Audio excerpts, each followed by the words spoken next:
তিনি ছিলেন এমন এক নবী যার হাতে ছিল এই পৃথিবীর রাজত্ব, জিনারা ছিল তার হুকুমের দাস। পশু পাখির ভাষাও বুঝতেন তিনি, বাতাসও চলত তার আদেশে, আর জিন জাতি তার নির্দেশে পুনর্নির্মাণ করেছিল বাইতুল আকসা। এই গল্প সেই মহান বিশেষ নবীর, যিনি ছিলেন এই পৃথিবীর বাদশাহ, কিন্তু তার অন্তর ছিল নম্র ও আল্লাহর ভয়ে ভরা, যেখানে এক পিপটির ডাকে থেমে যায় রাজকীয় সেনাবাহিনী। এটি শুধু এক রাজত্বের কাহিনী নয়, বরং আল্লাহর প্রতি ভালোবাসা আর অনুগত্যের গল্প। প্রিয় দর্শক, আমরা এই ভিডিওতে বলতে যাচ্ছি নবী সুলাইমান আলাইহিস সালামের অলৌকিক জীবন কথা, যেখানে বাতাস, জিন, পশু পাখি সবই ছিল তার অধীনে, আর তিনি ছিলেন কেবল আল্লাহর অনুগত্যে। একদা দাউদ আলাইহিস সালামের ইন্তেকালের পর সমস্ত রাজ্য বিষণ্ণ হয়ে পড়ল, আর তখনই আল্লাহর নির্দেশে তার সিংহাসনে বসানো হলো হযরত সুলাইমান আলাইহিস সালামকে। এক রাতে হযরত সুলাইমান আলাইহিস সালাম আকাশের দিকে তাকিয়ে আল্লাহকে বললেন, হে আমার প্রতিপালক, আমাকে এমন এক রাজত্ব দিন যা আর কেউ কখনো পাবে না। ইয়া রব, আপনি আমাকে ক্ষমা করুন এবং আপনার পক্ষ থেকে বিশেষ অনুগ্রহ দিন। আল্লাহ তার দোয়া কবুল করলেন। তখন থেকে সুলাইমান আলাইহিস সালাম শুধুমাত্র মানুষের উপরই শাসন করতেন না, বাতাসও তার আদেশে চলত। একদিনই তিনি তার সৈন্যদল নিয়ে বহুদিনের পথ বাতাসের মাধ্যমে পাড়ি দিতে পারতেন। জিনেরা তার জন্য প্রাসাদ বানাতো, সাগরের গভীরে ডুব দিয়ে রত্ন আনত, এমনকি তিনি পশু পাখিদের ভাষাও বুঝতেন। এমনই একদিন হযরত সুলাইমান আলাইহিস সালাম আল্লাহর আদেশে তার বিশাল সেনাবাহিনী নিয়ে সফরে বের হলেন। সেই সেনাবাহিনীতে ছিল মানুষ, জিন, পশু পাখি। সেনাবাহিনী এমন এক বিশাল ছিল যে তাদের আগমনের শব্দে পাহাড় কেঁপে উঠত। রাজ সিংহাসনে বসে হযরত সুলাইমান আলাইহিস সালাম তার সুশৃঙ্খল বাহিনীর গতি পর্যবেক্ষণ করছিলেন। পথে যেতে যেতে তার একসময় পৌঁছে গেলেন এক সবুজ গাছে ভরা উপত্যকায়, যেখানে ছোট ছোট গর্তে অসংখ্য পিপিলিকাদের এক রাজ্য ছিল। পিপিলিকার রাজা দূর থেকে হঠাৎ দেখতে পেল যে সুলাইমান আলাইহিস সালাম বিশাল বাহিনী নিয়ে ধেয়ে আসছেন। তখনই দায়িত্ববান সেই পিপিলিকার রাজা চিৎকার করে বলল, হে পিপিলিকার দল, তাড়াতাড়ি সবাই নিজ নিজ গর্তে আশ্রয় নাও, কেননা সুলাইমান আলাইহিস সালাম ও তার বাহিনী এদিকে এগিয়ে আসছে। তারা তোমাদেরকে না দেখে পদদলিত করে ফেলতে পারেন।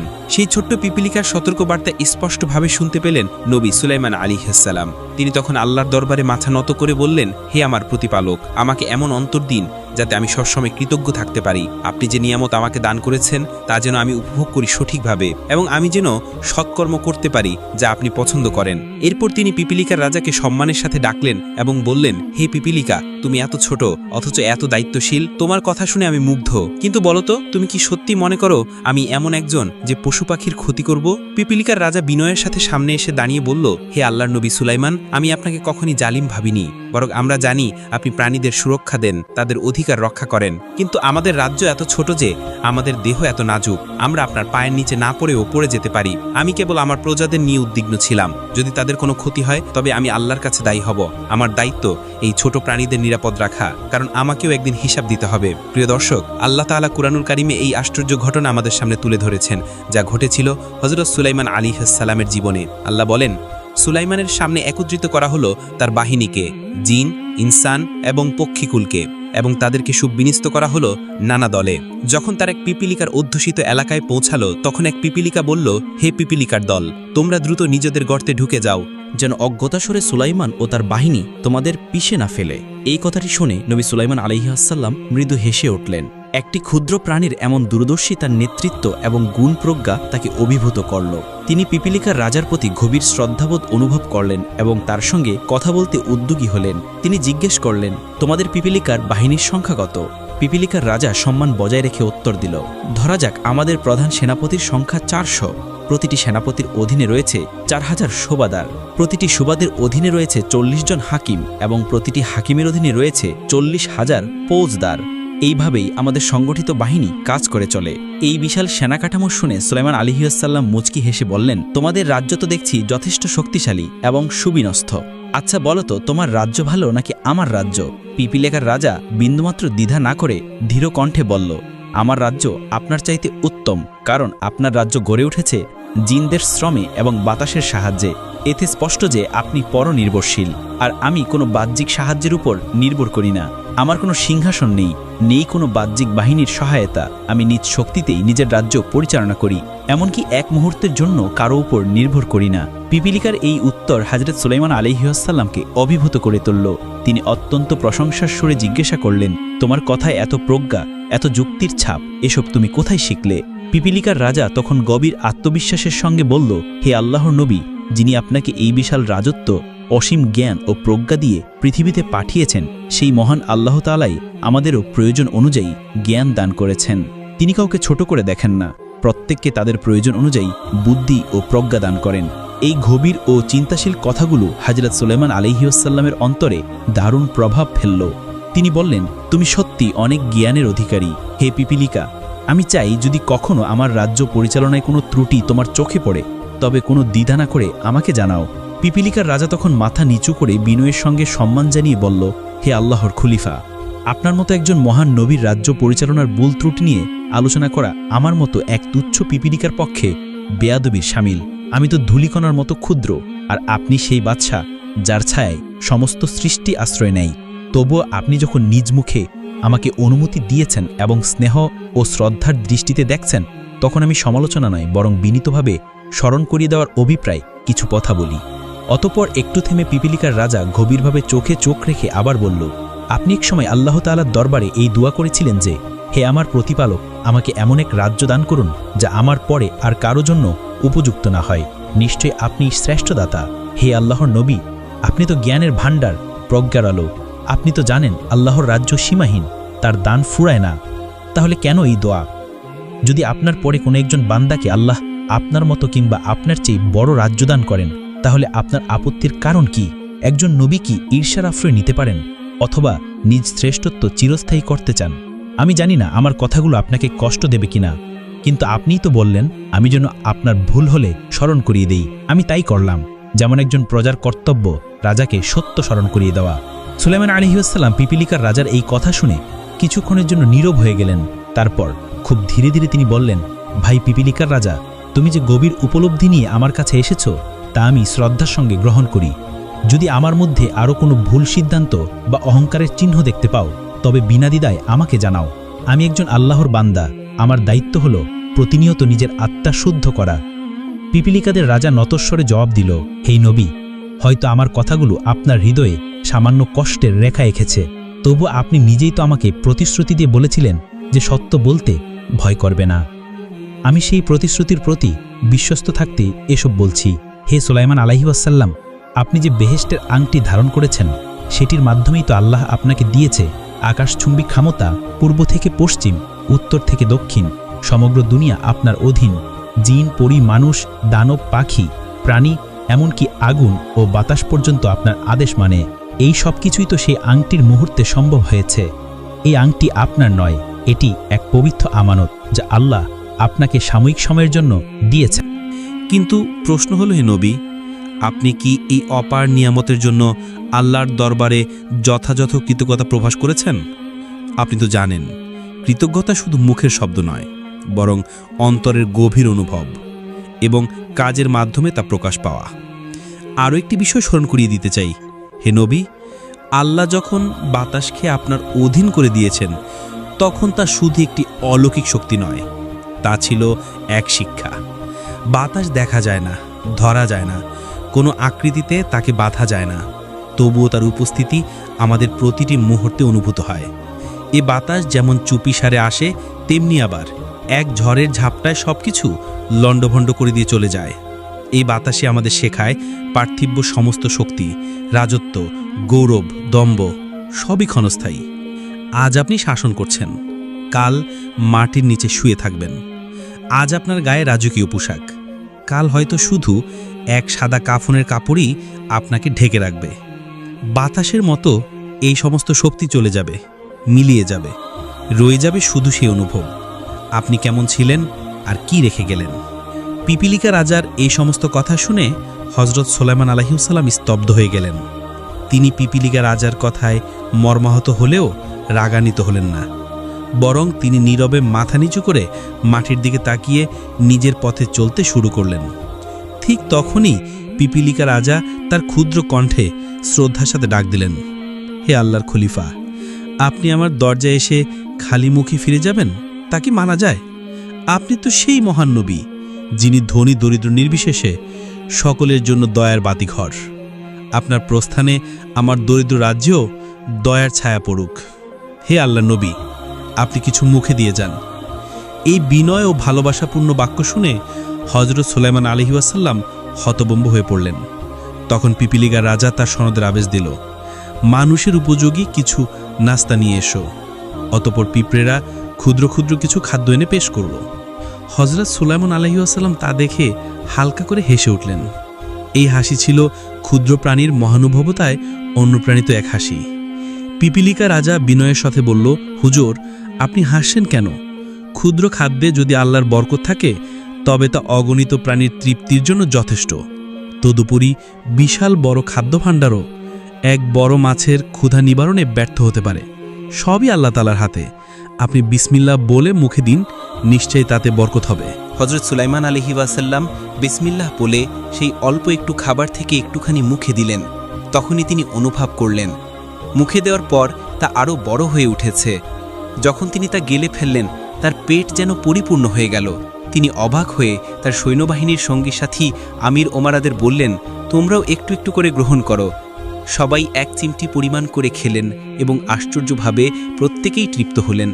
দ্বিতীয়বার আর কেউ খেতে উদ্যত হলেন না, কারণ সকলেই তৃপ্তিতে পরিপূর্ণ। কয়েক হাজার লোক এভাবে আহার সম্পন্ন করল। অথচ তখনও দেখা গেল পিপিলিকাদের আনা খাবারের মাত্র 1/4 শেষ হয়েছে। অতপর সুলাইমান আলাইহিসসালাম পিপিলিকা রাজাকে বিদায় জানিয়ে তার সৈন্য সামন্ত নিয়ে নিজ গন্তব্যের দিকে এগিয়ে যেতে লাগলেন। এরপর একদিন হজরত সুলাইমান আলাইহিসসালাম গভীর মনোযোগে দোয়ায় লিপ্ত হয়ে আল্লাহর দরবারে আরজি করলেন, হে আল্লাহ রাব্বুল আলামিন, তুমি আমাকে সারা পৃথিবীর বাদশাহী দান করেছ, নবুয়তের মর্যাদাও দিয়েছ। আমাকে এমন শক্তি ও সম্মান দিয়েছ যা আগে কখনো কেউ পায়নি। কিন্তু হে প্রভু, আমি তো চিরকাল এই পৃথিবীতে থাকব না। এই পৃথিবী ছেড়ে একদিন চলে যেতে হবে আমাকে। এই রাজত্ব, এই সিংহাসন, এই বাহিনী কিছুই তো আমার আর থাকবে না। তবুও আমি চাই এমন একটি কাজ করে যেতে যা আমাকে তোমার প্রতি নিবেদিত প্রমাণ করবে, আর যেন কেয়ামত পর্যন্ত তোমার প্রিয় বান্দারা আমাকে মনে রাখে। আমি চাই তোমার পবিত্র ঘর বাইতুল আকসা নতুনভাবে নির্মাণ করতে। আল্লাহ সুবহানাহু ওয়া তাআলা তার প্রিয় নবীর এই দোয়া কবুল করলেন এবং বললেন, হে সুলাইমান, তুমি অবশ্যই তা পুনর্নির্মাণ করবে। এই অনুমতি পেয়ে হজরত সুলাইমান আলাইহিসসালাম আনন্দিত হলেন। তিনি সঙ্গে সঙ্গে তার মন্ত্রী পরিষদকে আহ্বান করলেন। তার মন্ত্রিসভায় তখন ছিল 2 প্রজাতির প্রতিনিধি। মানুষদের মধ্য থেকে 350 জন মন্ত্রী এবং জিনদের মধ্য থেকেও 350 জন মন্ত্রী। সভা বসল, সবাই সমবেত হল। হযরত সুলাইমান আলাইহি ওয়াসাল্লাম বললেন, আমি বাইতুল আকসা পুনর্নির্মাণ করতে চাই। এটি একটি পবিত্র দায়িত্ব। পৃথিবীর সমস্ত জিনদের একত্রিত করো, সবাইকে আমার সামনে হাজির করো। তার এই হুকুমে জিন মন্ত্রীরা ছুটে গেল। বিশাল এক ময়দানে পৃথিবীর সব জিনজাতিকে একত্রিত করা হলো। সব জিন সমবেত হলে হজরত সুলাইমান আলাইহি ওয়াসাল্লাম তাদেরকে বললেন, আমি আল্লাহর ঘর বাইতুল আকসা আবার গড়ে তুলব। এজন্য দরকার মূল্যবান হীরা, মুক্তা, জহরত এবং দুর্লভ পাথর। তোমরা সমুদ্রের অতল গহীন থেকে এসব সংগ্রহ করে আনো। আমি এসব রত্ন দিয়ে আল্লাহর ঘরকে সাজিয়ে তুলব, যেন তা যুগ যুগ ধরে আলোকিত থাকে। সুলাইমান আলাইহিসসালামের এই আদেশ পেয়ে জিনেরা সঙ্গে সঙ্গে কাজ শুরু করে দিল। তারা সমুদ্রের তলদেশ থেকে একের পর এক দামি হীরা, মুক্তা, জোহরত ও ঝলমলে পাথর তুলে আনতে লাগল। এরপর হযরত সুলাইমান আলাইহিসসালাম জিনদের হাতে তুলে দিলেন বাইতুল আকসা নির্মাণের একটি চিত্র এবং বললেন, এভাবেই গড়তে হবে। এই ডিজাইন অনুসারেই হবে বাইতুল আকসা নির্মাণ। সুলাইমান আলাইহিসসালাম যখন বাইতুল আকসা নির্মাণের অনুমতি পেলেন আল্লাহর পক্ষ থেকে, তখন তিনি আর দেরি করলেন না। জিনদেরকে বললেন, শোনো, এবার কাজ শুরু করো। দিন রাত এক করে কাজ করতে হবে। জিনেরা জানে এই নবীর সামনে ফাকিমার মানে মৃত্যুকে ডেকে আনা, তাই তারা দিনরাত কাজ করতে লাগলো। সুলাইমান আলাইহিসসালাম প্রথমে নিজের জন্য একটা কক্ষ নির্মাণ করলেন, পুরোপুরি কাজ দিয়ে, যেন তিনি সবকিছু দেখতে পারেন, কিন্তু কেউ তাকে স্পষ্টভাবে দেখতে না পারে। জিন্দারা দূরে থেকে কক্ষে তাকিয়ে ভাবত, এই যে নবী সুলাইমান তো কক্ষেই বসে আছেন, একদম তাকিয়ে আছেন আমাদের দিকে। আর সেই ভয় তারা সারাক্ষণ কাজ করে দিত, কারণ তারা জানত সুলাইমান আলাইহিসসালাম এক মুহূর্তের জন্য কক্ষ থেকে বের হলেও তারা যদি বুঝে যায় তিনি নেই, তবে সঙ্গে সঙ্গে তারা কাজে ফাঁকি দেবে। জিন জাতি ছিল একটু অলস, একটু ছটফটে। তাদের শাসন না করলে ঠিকঠাক মতো কাজ হতো না। কিন্তু নবী সুলাইমান আলাইহিসসালাম ছিলেন কড়া, ন্যায়পরায়ণ এবং ক্ষমতাবান। তার ভয়ে তারা দিন রাত বাইতুল আকসা নির্মাণের কাজ করে যাচ্ছিল। দিন যায়, রাত যায়, এমনি করে মসজিদুল আকসার কাজ প্রায় শেষের পথে। 3 ভাগের 2 ভাগ প্রায় সম্পন্ন। এমন সময় হঠাৎই সুলাইমান আলাইহিসসালামের সামনে হাজির হলেন একজন অতিথি। তিনি জিজ্ঞাসা করলেন, কে তুমি? সামনে দাঁড়িয়ে থাকা ব্যক্তিটি বললেন, আমি আল্লাহর ফেরেশতা মালাকুল মাউত, আজরাইল। আল্লাহর আদেশে আমি আপনার জান কবজ করতে এসেছি। সুলাইমান আলাইহিসসালাম কিছুক্ষণ চুপ থাকলেন, তারপর ধীরে ধীরে বললেন, তুমি জানো বাইতুল আকসার কাজ এখনো শেষ হয়নি। জিনেরা এখনো রাত দিন কাজ করছে। যদি তারা জেনে যায় আমি আর নেই, তবে ওরা আর এক মুহূর্ত কাজ করবে না। 3 ভাগের 2 ভাগ হয়েছে, আর 1 ভাগ বাকি। ভাই আজরাইল, একটু সময় দাও আমাকে। আজরাইল বললেন, হে নবী, আমি ক্ষমতাহীন, আল্লাহর আদেশ মানতেই হবে, সময় দিতে পারি না। সুলাইমান আলাইহিস সালাম হতভাবে বললেন, ভাই আজরাইল, আমি তো নিজের জন্য সময় চাইছি না, আর না আমার রাজত্বের জন্য, সিংহাসনের জন্যও না, আমার স্ত্রী পুত্রদের জন্যও না। আমি কেবল চাই আল্লাহর ঘরটা সম্পূর্ণ হোক, বাইতুল আকসা যেন পূর্ণ হয়। আমি শুধুমাত্র এই একটি কাজ শেষ করে যেতে চাই, যাতে কিয়ামত পর্যন্ত মানুষ আমাকে স্মরণ করে। আজরাইল আলাইহিস সালাম শান্ত কণ্ঠে বললেন, আপনি যদি কিছুটা সময় চান তাহলে আল্লাহ রাব্বুল আলামিনের কাছে দোয়া করুন। তিনি যদি অনুমতি দেন, আর আমাকেও যদি সে অনুমতি দেন, তাহলে আমি ফিরে যাব। হযরত সুলাইমান আলাইহিস সালাম চোখ বন্ধ করে ধীরে ধীরে 2 হাত তুলে দোয়া করলেন, হে আমার প্রভু, হে আমার প্রতিপালক, তুমি যদি চাও আমি এখনই এই দুনিয়ার মায়া ছেড়ে চলে যাব, আর কোনো আপত্তি নেই আমার। কিন্তু আমি তোমার ঘর মসজিদুল আকসা পুনর্নির্মাণের জন্য কিছুটা সময় চাই। হে রব, তুমি তো জানো এই কাজ চলছে জিনেদের দ্বারা, তারা আমার উপস্থিতির ভয় দিনরাত খেটে চলেছে। এখন যদি আমি চলে যাই, তারা কাজ বন্ধ করে দিবে, মসজিদের কাজ অপূর্ণ থাকে যাবে। তাই হে রব, আমাকে সামান্য একটু সময় দাও, শুধুমাত্র এই একটি কাজ আমাকে শেষ করে নিতে দাও। আল্লাহ তাআলা সাড়া দিলেন, হে আমার নবী সুলাইমান, আমি এই পৃথিবীর সৃষ্টি শুরু থেকে আজ পর্যন্ত কাউকে অতিরিক্ত সময় দেইনি। এটা আমার বিধানের বাইরে। আমার সিদ্ধান্তে মালাকুল মাউত যার দরজায় যাবে, সে কখনই খালি হাতে ফিরবে না। আল্লাহ এর কথা শুনে হযরত সুলাইমান আলাইহিসসালাম মাথা নিচু করে বললেন, হে আল্লাহ, আমি সন্তুষ্ট, আপনি যেটা ভালো মনে করেন সেটাই হোক। তবে একটি প্রশ্ন, আমার মৃত্যুর পর কি মসজিদুল আকসার কাজ সম্পন্ন হবে না? আল্লাহ তাআলা স্নেহভরা কণ্ঠে বললেন, হে সুলাইমান, চিন্তা করো না, এই দায়িত্ব এখনও আমি আল্লাহ নিয়ে নিলাম। তোমার মৃত্যুর পরও এই কাজ শেষ হবে। জিন জাতিরাই এই কাজ সম্পন্ন করবে, তাদের অজান্তেই। আল্লাহ এই আশ্বাসে সুলাইমান আলাইহিসসালাম নিশ্চিন্ত হলেন। তিনি ধীরে ধীরে সেই কাচের কক্ষে প্রবেশ করলেন, একটি লাঠিতে ভর দিয়ে দাঁড়ালেন আর চোখে চোখ রেখে তাকিয়ে থাকলেন জিনদের দিকে, যেন তিনি এখনও বেঁচে আছেন, নজর রাখছেন সব কিছুর ওপর। এরপর মালাকুল মউত সুলাইমান আলাইহিসসালামের জান কবজ করে নিলেন। সুলাইমান আলাইহিসসালামের ইন্তেকাল হয়ে গেল। এখানে একটা কথা বলে রাখি, নবীদের একটা বিশেষ মুজজা আছে, আর তা হলো আল্লাহ তাদের দেহ পবিত্র ও অক্ষত অবস্থায় রাখেন। সুলাইমান আলাইহিসসালাম তখনও লাঠিতে ভর দিয়ে সেই জিনদের দিকে তাকিয়েছিলেন। অন্যদিকে জিনেরা ভাবতে লাগলো, আমাদের বাদশা তো চোখে চোখ রেখে আমাদের দেখছেন, কোনোভাবেই কাজে থেকে ফাঁকি দেওয়া যাবে না, একটু গড়িঞ্চি করলে তো কঠিন শাস্তি আসবে আমাদের ওপর। এই ভয়ে তারা রাত দিন হাড় ভাঙা পরিশ্রম করে চলল, আর এভাবেই বাইতুল আকসার কাজ পরিপূর্ণভাবে শেষ করল তারা। কিন্তু তারা এখনও জানে না যে সুলাইমান আলাইহিসসালাম আর এই দুনিয়াতে নেই। এদিকে খুব ছোট্ট একটা পোকা, ঘুনে পোকা, যে চুপি চুপি কাজ করে চলছে, সে আস্তে আস্তে সুলাইমান আলাইহিসসালামের লাঠি খেতে লাগলো। তিল তিল করে একটা লাঠি খুঁড়ে খুঁড়ে খেতে তার সময় লেগে গেল পুরো 1 বছর। অবশেষে যখন লাঠির নিচের অংশ একেবারে শেষ হয়ে গেল, তখন সুলাইমান আলাইহিসসালামের ভার ধরে রাখতে আর পারল না সেই লাঠি। তখনই তিনি ধপ করে মাটিতে পড়ে গেলেন। এই দৃশ্য দেখে জিনাদের তো মাথা খারাপ, তারা তড়িঘড়ি করে দৌড়ে এলো, কি হলো আমাদের বাদশার, এভাবে হঠাৎ পড়ে গেল কেন? তারা এসে দেখল তিনি আর নেই। যিনি 1 বছর ধরে দাঁড়িয়েছিলেন চোখে চোখ রেখে তাদের কাজ করাচ্ছিলেন, তিনি তো অনেক আগেই ইন্তেকাল করেছেন, আর যেই লাঠিতে তিনি ভর দিয়েছিলেন সেই লাঠি ঘুনে পোকা খেয়ে ফেলেছে। জিনেরা তখন থমকে গেল, ভাবতে লাগলো, তবে কি সুলাইমান আলাইহিসসালামের মৃত্যু অনেক আগেই হয়েছিল? তারা তখন অনুসন্ধানে নেমে পড়ল। তারা একটা নতুন লাঠি এনে তাতে আবার ঘুনে পোকা লাগিয়ে দিল। তারপর সারাদিন ধরে ঘুনে পোকা কতটুকু খায় সেটা হিসাব করল। এভাবে তারা হিসাব করে বুঝতে পারল, এই পরিমাণ কাঠ খেতে সেই ঘুনে পোকার লেগেছে পুরো 1 বছর। মানে সুলাইমান আলাইহিসসালামের মৃত্যু হয়েছিল আজ থেকে 1 বছর আগেই। একটা লাঠিতে ভর দিয়ে তিনি দাঁড়িয়েছিলেন, আর একটা ছোট্ট পোকা ধীরে ধীরে সেই লাঠি খাচ্ছিল। আর সেই লাঠি যখন একেবারে খেয়ে ফেলা হলো, তখন তিনি পড়ে গেলেন।